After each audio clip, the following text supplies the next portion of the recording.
even started thinking that there is a real possibility of losing this match.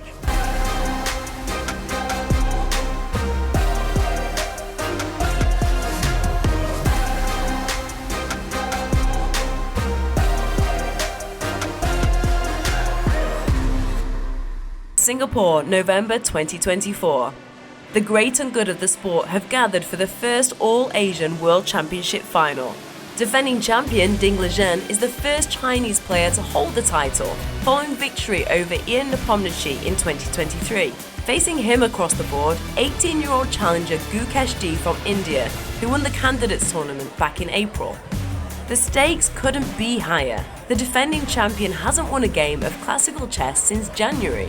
Gukesh D, ranked 18 places above him, is odds-on favourite to take Liren's crown. The world is watching to see if the 18-year-old can become the sport's youngest champion. When the match began, I felt like it would be 65% chance for Gukesh to win. But immediately after the first game, it felt like Ding was in good shape. He really wanted to defend his title. He played a new opening, he put pressure on him, and then with very accurate moves, he managed to win the game. Gukesh put a lot of pressure in game 3, and that final position where Ding lost on time, that victory really made Gukesh feel like, okay, now the match is even, I have a good chance here. But the next 7 games were all drawn. And I think that really impacted Gukesh deeply. At some point, he even started thinking that there is a real possibility of losing this match.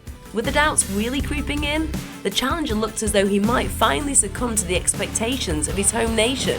Come Game 6, Gukesh D finally gave a hint that he might be capable of living up to the pre-tournament billing. In my mind, it was absolutely clear that it would be a draw, and suddenly Gukesh is like, I want to play on. And that made such a deep impression on me because it showed like Gukesh was ready to fight till the very end, come what may. And that attitude, it made a deep impact.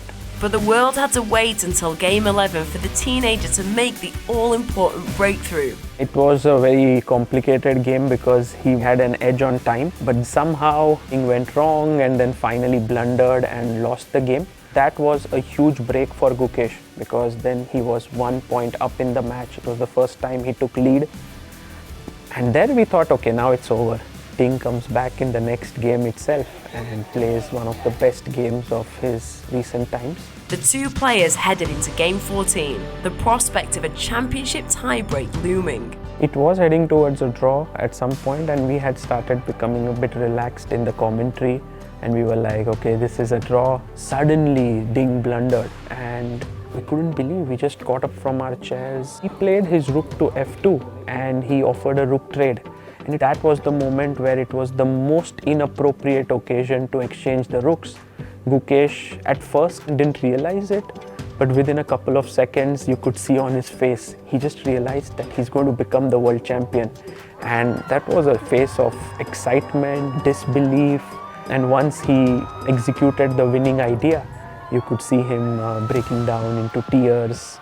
It just showed how tough that entire journey was for him. It was not easy. He had to battle with his fears, his inner demons. Everyone was so impressed with the way in which he won, the way in which he dealt with that moment. You could see him like touching the board, just, thanking the god. He just connected with the people.